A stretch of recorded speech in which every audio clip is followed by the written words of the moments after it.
de cuánta cantidad de rabia hay. A veces en un día puede haber varios casos. Entonces, la rabia es un problema epidemiológico bastante serio. Entonces, podemos decir que la rabia, porque vamos a hacer ahora rabia, pero humana, pero no podemos separar de lo que acontece con el animal, ¿verdad?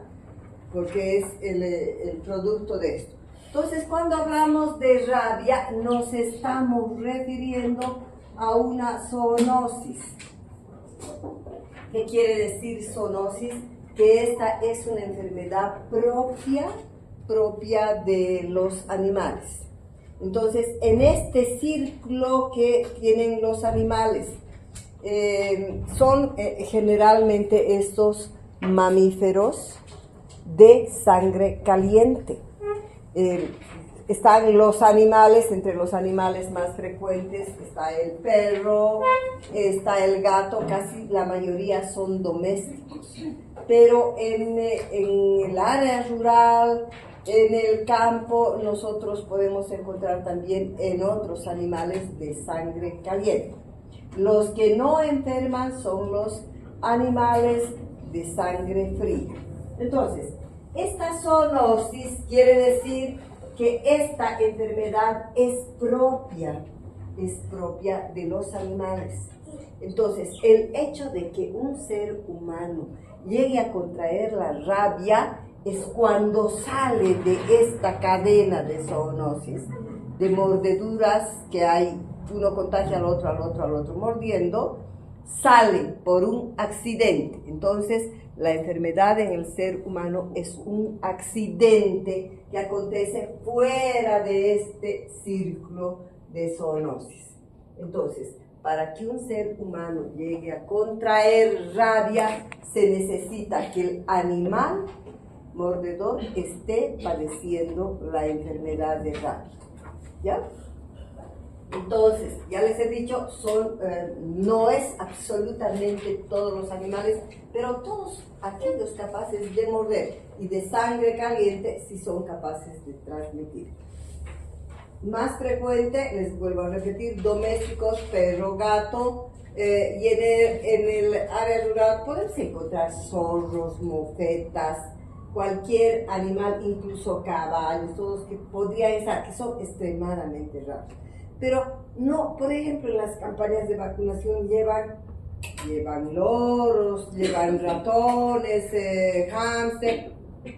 No tiene sentido eso, porque los roedores, por ejemplo, no tienen glándulas salivales, no cuentan con este surco.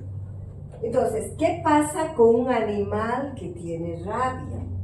Este animal que tiene rabia, puede ser el perro, llega a contraer la enfermedad después de una mordedura de un animal infectado y llega a ser, digamos, una encefalitis por rabia, ¿verdad? Y el periodo de incubación en el ser humano, el periodo de incubación es muy variable. Puede variar, lo más frecuente son 2 meses. Pero puede ir desde unos días hasta varios años. Pero esto es lo más frecuente. Esto que se habla de días, en general se traduce en días pequeños como 10 días, y en general, ¿cuándo acontece ese periodo de incubación? Cuando la mordedura ha sido particularmente, ya saben ustedes, en cabeza, cara, cuello, los dedos de las manos, ¿verdad? ¿Y por qué serán los dedos de la mano? Aquí es fácil entender porque el tiempo de llegada desde la cara, cabeza al encéfalo es cortito. Por eso es así el periodo de incubación corto. Pero en los dedos, ¿por qué será, chicos? A ver, piensen. Porque en general los dedos tienen, está aquí gran parte de las manos y tienen cantidades ingentes de terminaciones nerviosas. por la sensibilidad. Entonces, este virus es neurótropo por excelencia, ¿verdad? Entonces, este tiempo de incubación, el periodo de incubación es el tiempo que transcurre desde la mordedura hasta la llegada al sistema nervioso central. ¿Ya? Es el tiempo ese que transcurre. Les digo es esto, pero hay en la literatura descrito que puede tenerse periodos de incubación largos, bien largos. Se han descrito periodos de incubación de 5, de 10 años, incluso más. Así, bien documentados. Entonces, una vez que este animal ha llegado a contraer, hace esa encefalomielitis, que es rápidamente progresiva, y más o menos como ocurre en el animal, ocurre en el ser humano. Este animal que está enfermo se dice que abandona la casa, se torna agresivo, hay una hipersalivación, hay una cialorrea terrible de este animal, y esta es una cosa que desde la antigüedad se la conoce y se tiene mucho. Un perro que está babeando, que lo encuentran en la calle, en cualquier lugar, y está babeando, se dice que probablemente tiene rabia. Y antes a estos los perseguían y los mataban porque sabían que esto era mortal, ¿verdad? Era mortal. Entonces, si este animal rabioso ha llegado a morder, hay ese periodo, entonces hay una característica muy importante para clasificar las heridas. En heridas, por ejemplo, cuanto más cerca se encuentra al encéfalo, todo esto que hemos mencionado, más los dedos, entonces el periodo de incubación es mucho más corto. Las heridas múltiples y lacerantes, estas que llegan a destrozar, también son consideradas como las heridas graves porque están haciendo alusión a un perro agresivo que probablemente está enfermo. Entonces, estas circunstancias se toman mucho en cuenta. ¿Cómo llega después de la mordedura, cómo llega hacia el encéfalo? El virus, por excelencia, es neurótropo, es decir, que agarra un caminito el nervio y él va así desde el lugar donde sea. La mordedura puede ser en la mano, en el brazo, en el pie, donde sea. Agarra y se dirige directamente hacia el encéfalo para producir. Y ese tiempo que tarda en llegar el virus, desde el momento de la mordedura, es el periodo en el que podemos actuar, dando, digamos, la antitoxina, la vacuna, etcétera, para evitar la enfermedad. Pero una vez que ha llegado al encéfalo, no hay vuelta que dar. Por eso se dice que este virus va a producir una encefalomielitis que es rápidamente progresiva y es mortal, no hay nada que hacer. Ha habido la literatura, chicos, cualquier libro que ustedes lean nos dice eso, que la mordedura por rabia, por un animal rabioso, es mortal, que no tiene cura. Sin embargo, han habido una temporada hace unos 8 o 10 años, fue una noticia que fue un boom mundial. Una revista brasilera publicó de un caso que supuestamente estaba documentado de rabia y que se había sanado. Entonces era un caso único en el mundo, obviamente que causó mucho revuelo. Fueron gente de Atlanta, que es el centro de las enfermedades infecciosas, comprobaron que no se trataba de rabia. Era una encefalomielitis, pero por otro virus. Entonces, con esto quedó, ya fue una cosa que todo el mundo sabía que no tenía cura. Sin embargo, ya después de esto se comprobó y se sabe nomás que no hay. Se han intentado muchísimas situaciones para tratar de prolongar la vida del paciente. pero no se ha conseguido absolutamente nada. Por eso la literatura nos dice, la muerte viene en forma irreversible, en forma así nomás, no hay otro camino para este. Entonces, después de un periodo de incubación, que este es el mayor, ¿verdad? Nosotros entramos, digamos, a la clínica a ver cómo es esta encefalomielitis que está producida por el animal. Y entonces encontramos aquí una fase que es prodrómica, que es de los pródromos, una fase de estado y una fase terminal, ¿ya? Esta fase prodrómica muchas veces es el inicio de la enfermedad. Antes se mencionaba que era mucho más corta, que duraba 2-3 días, pero ahora se dice que puede durar un poquito más, porque se han detectado casos que duran más días. Entonces, en esta fase prodrómica puede haber sintomatología diversa. Puede haber, digamos, fiebre elevada de 38, 39 grados centígrados. El paciente ya está con la enfermedad. Es decir, ese paciente está con una encefalitis por el virus de la rabia. Ya ha ascendido el virus de la rabia. Entonces, ahí por eso la fase prodrómica es esta fase inicial que tiene muchas veces una sintomatología inespecífica, de fiebre, de decaimiento, de cefalea intensa, de ganas de vomitar. Puede haber síntomas diversos, como a veces dolor abdominal, vómitos. Pero lo más llamativo definitivamente es cefalea, porque está habiendo una hipertensión endocraneana. Puede haber vómitos debido a la hipertensión endocraneana, ¿no es cierto? Y puede haber malestar general, etc. Entonces, en esta fase prodrómica, que puede durar 2 días, 4 días, y algunos incluso lo describen un poquito más, es la fase en que a veces, estando incluso y así, se puede confundir. Yo no me olvido de un caso de estudiante así, estaba haciendo pediatría, estudiante, no estaba haciendo el internado, nada. Y en esa época, igual que ahora, habían cualquier cantidad de casos.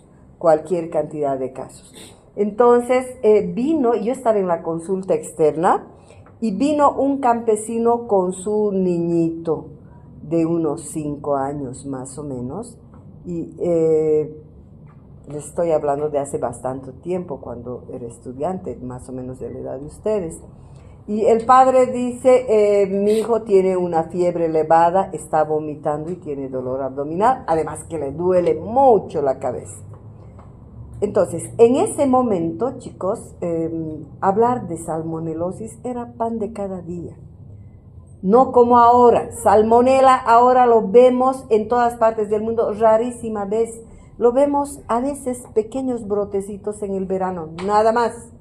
Pero en esa época era una endemia la salmonela, veíamos mucho. Entonces, que tenga cefalea, que tenga dolor abdominal, que tenga vómitos, lo primero que se nos viene a la cabeza es que podía haber sido una salmonela. Entonces, como para la salmonela yo no tengo un examen específico inmediato, y, ¿verdad? ¿Cuál es la prueba específica, muchachos? Para la salmonela, para la fiebre tifoidea. Específica. La reacción de Vidal es específica. Es una reacción serológica específica. La reacción de Vidal, que me dice que si es tifosa, no es tifosa, que si está en su fase activa o es de recuerdo, etc. ¿Verdad? Es específico. Pero como esta prueba, ustedes lo saben, no se pone positiva inmediatamente. La prueba recién está francamente positiva a los 15 días, pero empieza a subir el nivel de anticuerpos más o menos a partir del 10º día. Por eso que se la considera a esta prueba desde el 10º día tiene valor. Pero yo no puedo esperar en un paciente, por ejemplo, que tiene salmonela, que está ardiendo de fiebre, vomitando, etc. No puedo esperar ese tiempo. Y un examen, digamos, casi paralelo en el momento, que ayuda mucho en esto, aparte de la clínica, es un hemograma simple. El hemograma me va a mostrar, no en el 100% de los casos, pero en un gran porcentaje me muestra leucopenia, ¿verdad? Entonces, por esta razón, yo le pedí a este paciente, en mi cabeza estaba que sí podía ser una salmonelosis, le pedí un hemograma, y al día siguiente regresa el señor con su hijo, y este campesinito me dice, estoy bien preocupado porque mi hijito parece que se ha vuelto loco, me dice, está como loquito. Anoche ha correteado todita la noche, no ha podido dormir, y ahora... bueno, yo le digo, a ver, pasa con el chico, veo su hemograma y era un hemograma sin grandes cambios, una ligera elevación, digamos, de los leucocitos, pero no era muy infecciosa. Y entonces empecé a lavarme las manos, porque ahí en el consultorio había, y este niño, al sentir y al ver el agua, experimentó un espasmo laringio, que es típico de la rabia, que solo la rabia me da, ¿verdad? Esa es la hidrofobia, porque el solo hecho de mirar el agua o de sentir el ruido les produce un espasmo laringio, y entonces hizo así el niño. Y eso, veíamos tanta rabia que debe ser rabia. Entonces me acerco a soplarle al chico, que no debería haber hecho porque después me arrepentí, y hizo otro espasmo peor todavía, que casi lo deja muerto al niño. Entonces estos niños típicamente tienen aerofobia, hidrofobia, ¿verdad? Fotofobia. Entonces, es así, la primera etapa, la prodrómica, se presta a confusión, no es nada claro, pero la fase de estado misma es, este niñito entró así hiperkinético, todo, parecía que tenía algún problema, más estos síntomas, entonces ya se podría confirmar que era rabia, ¿verdad? Por todo esto que es bien patognomónico de la rabia. Entonces, esta fase de estado está en su plenitud, si quieren, esta encefalitis por rabia.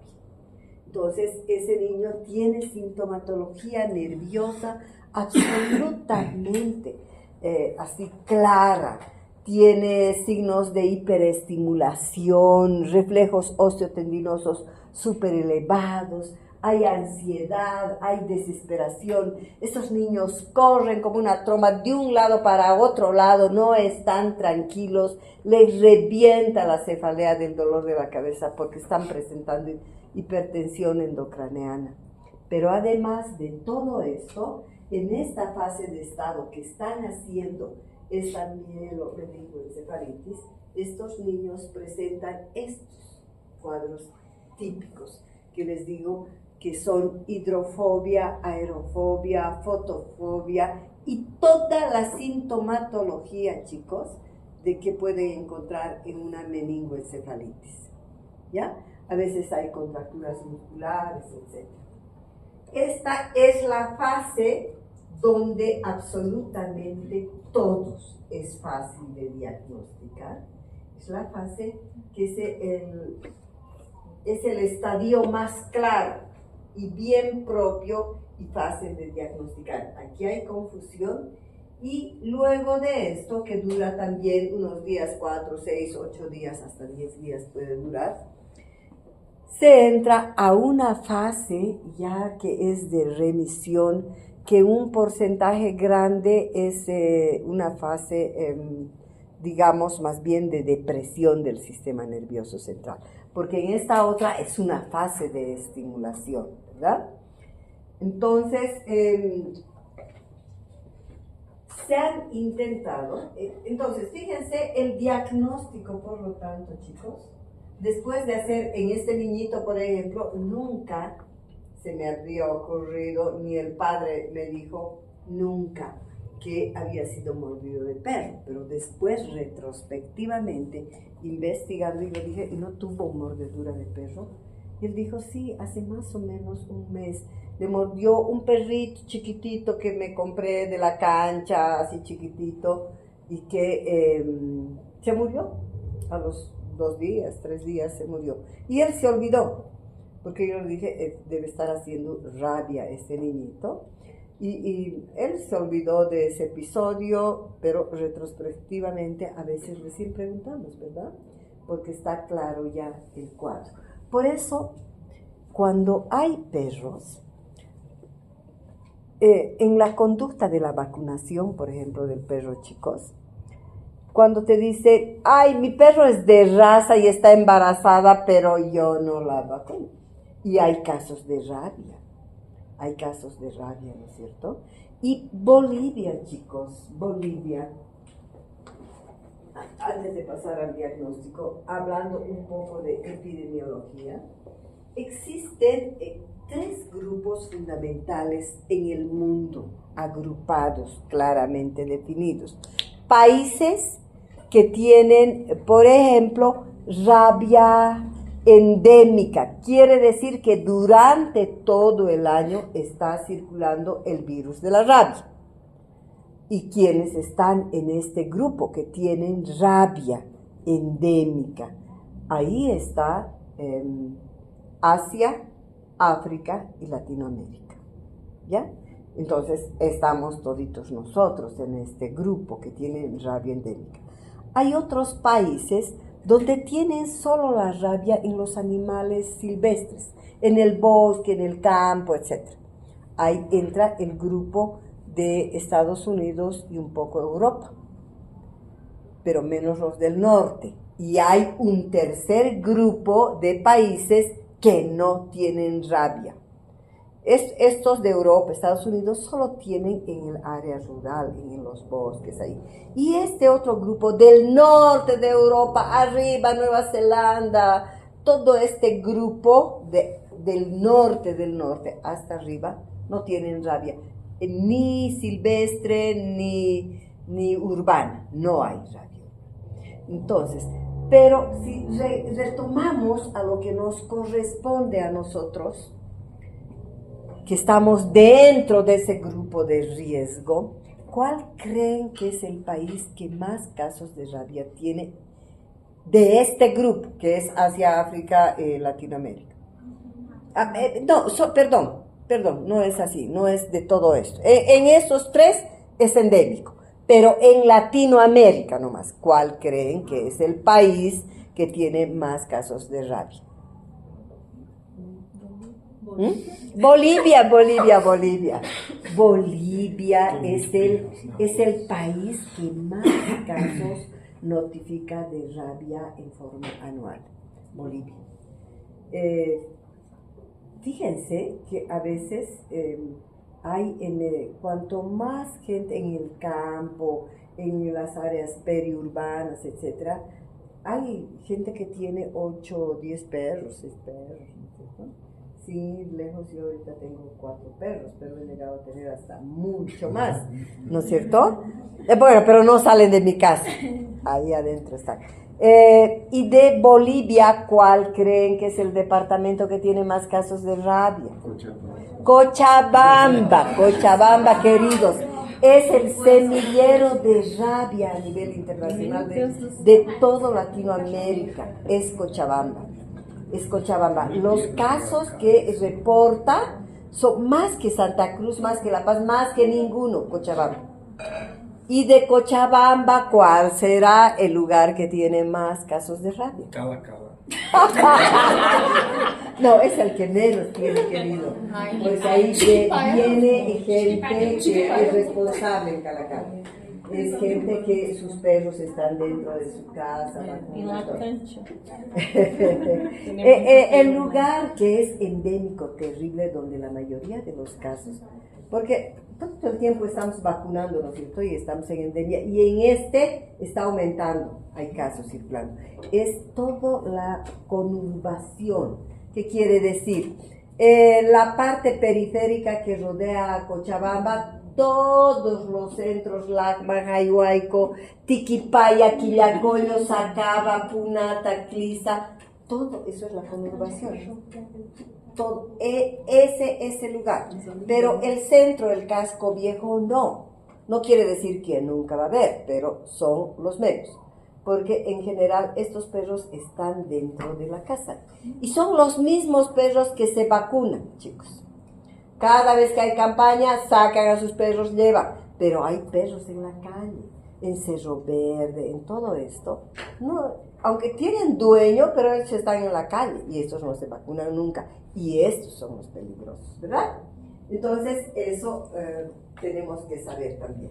Entonces, ¿cómo diagnosticamos un caso de rabia? El diagnóstico es sencillo, por cuando el paciente ya está enfermo, ¿verdad? Solo en esa etapa prodrómica probablemente se presta un poco a confusión y después el diagnóstico, el antecedente de mordedura. El antecedente de mordedura que tenemos, que es vital para decir si está siendo un caso de rabia humana este paciente. Y aquí tenemos el tratamiento. Entonces, respecto al tratamiento, ¿qué es lo que debo hacer? En primer lugar, los protocolos, chicos, por ejemplo, si la mordedura por el animal es en cabeza, cara, cuello y dedos, la norma dice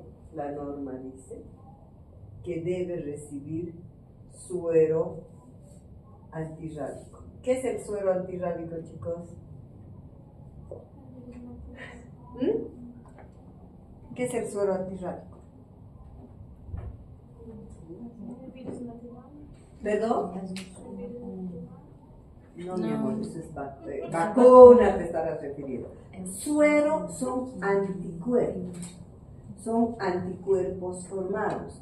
Y no todas las enfermedades reciben sueros o antitoxinas. Por ejemplo, reciben solamente las muy graves que no da lugar a que el cuerpo se defienda formando anticuerpos. Entonces, fíjense, hay suero antidifterico porque es gravísimo.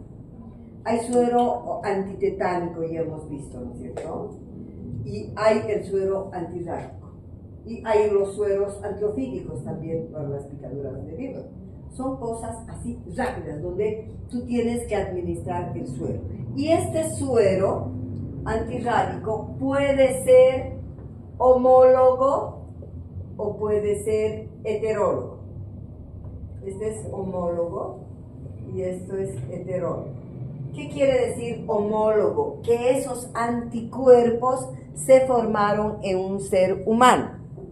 Un ser humano que tuvo rabia, del cual le sacaron los anticuerpos y hay. Pero esto es extremadamente caro, chicos.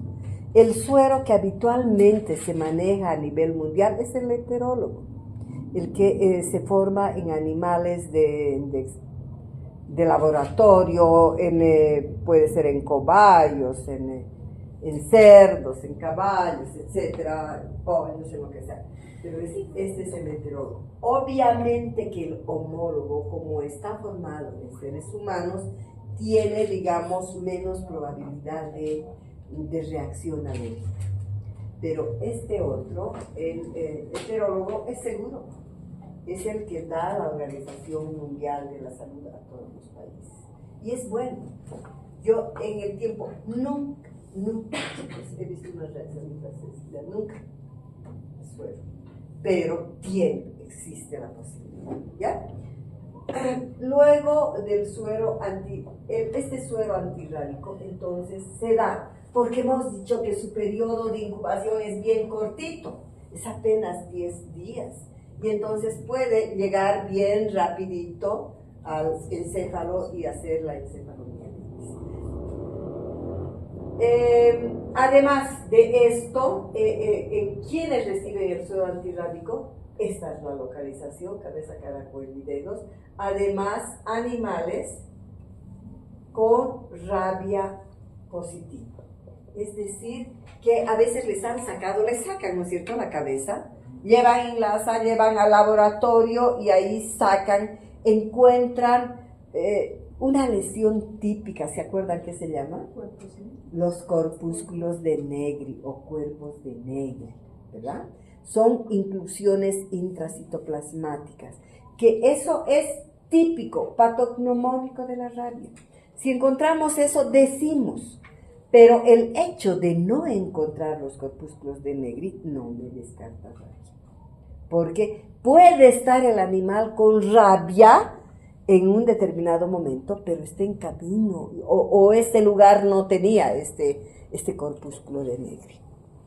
Entonces, si yo encuentro, es patognomónico. Si no lo encuentro, no me descarta la rabia. ¿Ya? Entonces, pero hay otros signos inflamatorios de la meningitis que me dicen de esta encefalitis que tiene el perro. Un animal con rabia también se debe dar suero a este animal. Ahora, ¿qué pasa con un animal que tiene una mordedura en otro lado? Por ejemplo, ¿dónde es lo frecuente? Pues la mano, el pie, el muslo, la pierna, etcétera, ¿no es cierto? Eso es lo frecuente porque está más cerca para el perro. Entonces, ahí tomamos en cuenta una mordedura en otros lugares, menos estos, en otros lugares. Tengo que considerar dos cosas. Si el perro es conocido o si el perro es desconocido. Como esto implica un riesgo de muerte, chicos, si implica un riesgo de muerte, si el perro es conocido, quiere decir que conozco o he averiguado y sé dónde vive el perro. Entonces, se hace la denuncia. Van a fijarse, es todo un protocolo grande de denuncia de casos de mordedura de perro, donde están absolutamente todos los detalles, y ahí claramente dice mordedura en pierna, digamos, o en muslo por perro conocido, y su dirección y su teléfono de la dueña del perro, ¿no es cierto? Y que diariamente tiene que controlar al perro. Y antes el control, si es perro conocido, entonces la conducta será control estricto y diario, y su seguimiento. Antes era 10 días, ahora se ha prolongado a 15 días, queridos. Hace un año o un año y medio debe ser este cambio, ahora es 15 días. Antes era solo, ustedes han debido aprender 10 días, ¿verdad? Es 15 días ahora, este control. Si el perro es desconocido, fíjense, esto me implica riesgo de muerte. De cómo yo voy a estar seguro de que ese perro no tenía rabia. Y eso acontece generalmente en las mordeduras. Están en moto y en la noche, ¡prum!, viene el perro y les muerde. Entonces no logran ver las características del perro. Incluso cuando es esa mordedura así, y le preguntan al paciente, ¿y tú reconocerías al perro? Sí, era un café, era así, lo reconozco. Entonces ahí se tiene que buscar los 15 días. Y si no, se vacuna. Pero cuando es desconocido, cuando ha sido de noche y te dice, no lo podría reconocer en absoluto, porque le mordió y se fue, o era de noche, etc. Ahí la conducta es vacuna. Aquí es vacuna. Perro desconocido es vacuna, queridos. ¿Ya? Pero aparte de todo esto, ¿está claro? Sí. Cara, cabeza, cuello, suero. Pero les cuento que últimamente se están transgrediendo mucho probablemente por la escasez del suero, pero la norma te dice esto. El otro día, por ejemplo, ha sido una mordedura en cara su propio perro le ha mordido, porque este perro estaba peleando con un gato, el niñito fue a querer separar y el perro le mordió. ¿Ya? Entonces, ahí la norma te dice, como es aquí, mejor que vacunes nomás.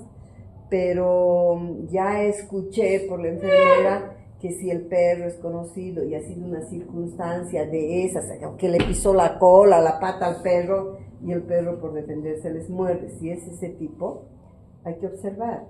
Entonces yo no me quedé tranquila y le llamé al jefe de rabia, al de epidemiología, y él me dijo, no doctora, controlen nomás, porque me imagino que hay un stock bajo, no sé, o debe haber tantos casos de mordedura. Control estricto. Si ha sido en esas circunstancias, aún era en cara, pero la norma no dice eso, queridos. Y a veces, por no hacer la norma, puede ser que el paciente sí muera. Y ahí te mete pues el juicio. Te dice, la norma decía esto y usted ¿por qué no obedeció la norma? ¿No es cierto? Pero esa vez hablé con él hace poquito nomás. Entonces, desconocido, hacemos la vacuna. Pero les decía, aparte de todo esto, en el tratamiento, queridos, la boca del perro ya saben que es terriblemente inmunda, ¿no es cierto? Porque el perro hasta come caca, pues, ¿no es cierto?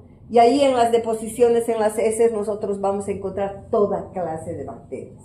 Bacterias desde las más infames, todo. Incluso hay esporas, tétanos, todo. Por lo tanto, este paciente, aparte de esto, del control, si ha terminado los 15 días este control y el perro sigue vivo, se le dice al paciente, olvídate. Pero si la mordedura aún siendo conocido o desconocido es más o menos grande, siempre debemos hacer la curación. ¿Y la curación qué es lo primero que debo hacer? Eso es lo más importante. Se debe hacer el lavado con agua y jabón. No importa que el agua sea hervida, es lavado directo en la pila. Nosotros decimos pila al grifo, ¿ya? Es lavado con agua abundante, jabón. No es jabón antiséptico, no es jabón de tocador, es jabón de lavar ropa. Este jabón de lavar ropa, porque es el detergente más fuerte. Ni el antiséptico ni el otro tiene lo mismo. Es el jabón Gloria, Radical, no sé qué nombre es, Oso, ese jabón de lavar ropa. Entonces se lava largo y fuerte, se jabona. ¿Y por qué se dice antes que poner antisépticos, antes que nada, agua y jabón? ¿Por qué será?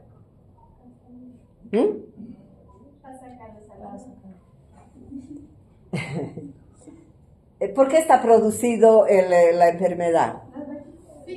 Por el virus de la rabia, ¿verdad? Se llama virus de la rabia. Y este virus de la rabia tiene una característica bien especial. Tiene una cápside, una envoltura de lipoproteínas. Por lo tanto, en su composición de esta parte que cubre son lípidos, es grasa. Y entonces, ¿qué es lo que me va a deshacer? Es un detergente. No me va a desnaturalizar ni el antiséptico, ni el yodo, ni el mercurio, nada.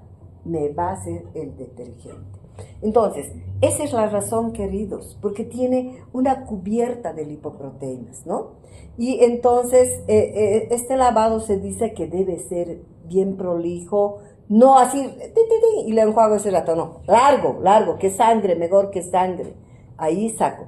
Y si yo he hecho un buen lavado, se dice que saco, existe, si ha sido prolongado este lavado, incluso si el perro tiene rabia, yo saco la probabilidad en un gran porcentaje, como 60% más, de que no contraiga rabia.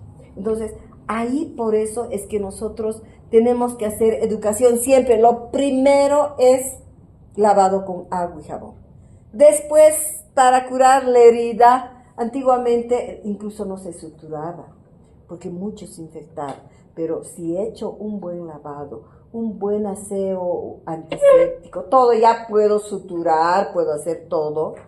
Obviamente si es pequeña no haré así bien seguido, puedo hacer un poco separados, pero si hago en cara todo, tengo que hacer en quirófano, bien hecho, bien con todas las de la ley, ¿no? Entonces, al margen de todo esto, aunque sea grave, es agua y jabón lo primero. Luego ya puedo utilizar antisépticos. Entonces, esta curación es así de importante, es un aseo exhaustivo con agua y jabón. Luego, siempre debo dar antibióticos, por lo que hemos dicho, que la boca del perro es inmunda. Debo dar antibióticos. Y la otra cosa, debo dar la vacuna antitetánica. ¿Ya? Porque puede haber esporas de tétanos acá. Y en esta, si es desconocido, y hemos dicho vacuna, ¿no es cierto? La vacuna antirrábica, que son, ya saben ese esquema, ¿no es cierto? Pero si fueron conocidos, sigo haciendo la curación. Haces la curación, le das antibióticos, le das su vacuna antitetánica, su aseo, y controlas, mi amor. Le das antibióticos, entonces controlas su herida, todo, ¿no es cierto? Y controlas al perro, que es lo más importante, al perro. A los 15 días está vivo el perro, porque ¿qué se debe controlar en el perro? Se debe controlar la conducta del perro. Porque si el perro tiene rabia, ese ya va a querer no comer, pierde el apetito, a veces se escapa, o se vuelve agresivo, o ahí sí a los babea, ¿no es cierto? En términos se dice está babeando, o está babeando. Entonces, si te dicen ese perro no come, está babeando así, trae inmediatamente, tú tienes que hacer el suero y tienes que llamar. Van los de zoonosis,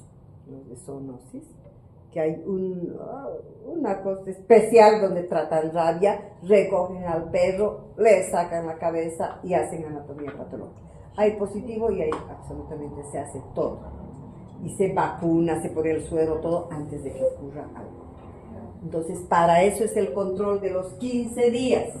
¿Ya? Así de cortito es este tema, queridos, pero es muy, muy importante, porque estamos viviendo en el semillero de rabia. ¿Sí? Ok, ¿tienen alguna pregunta? No sé, probablemente muchas cosas me estoy olvidando. ¿Qué antibiótico? ¿Qué antibiótico? Puedes dar un antibiótico simple, mi amor. No hay problema. Una amoxicilina a buena dosis. No hay problema.